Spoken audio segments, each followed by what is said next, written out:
Welcome to the video on the steps to the Community Assessment Project. The Community Assessment Project is a 3-day group project that you will be completing during the designated clinical days. You'll be working in a group, and your group work will be reflected in your data that is submitted into a Google Doc that is set up by your group.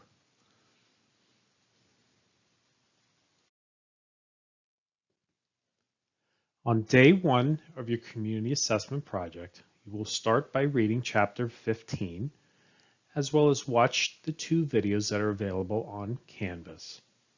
You will also review the grading rubric during this time. You will then meet with your clinical faculty. They will answer any questions that you may have about the assignment and to get started. Your faculty will provide you with a link to collaborative work in your Google Doc. The rest of day 1 you will spend on collecting secondary data. In other words, data collected by others. You will be using the tables in your book to help guide you during your secondary data collection during the day.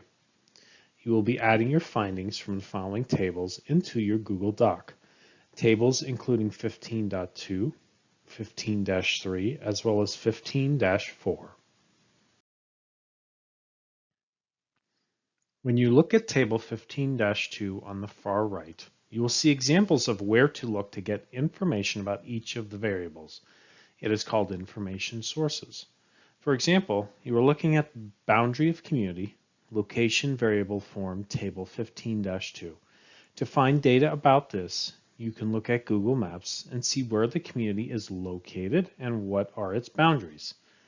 Then you would take that information to your Google Sheet, and under description of boundary by community, you would add, note this is only an example, boundary of community. York City is in the southern part of Pennsylvania and is part of a larger community, York County. It has an area of nearly 5.5 miles. Some surrounding counties include Lancaster, Adams, and Cumberland. It is a 45-minute drive from York to Baltimore, one of the larger cities close by. Philadelphia is about a 2-hour drive away. The city includes smaller townships like Manchester, West Manchester, and Spring Garden. Now please note we do include in-text citations as well as a reference.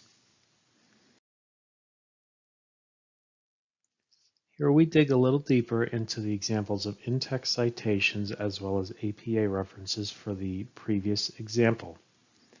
You can see an above example of an in-text citation and reference.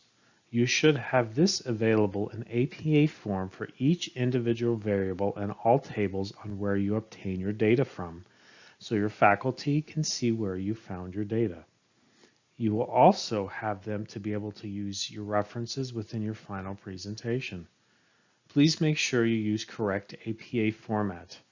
One site called citefast.com may help you with correct APA formatting. Take note as you are entering data into your Google document. Your faculty will be monitoring the data input.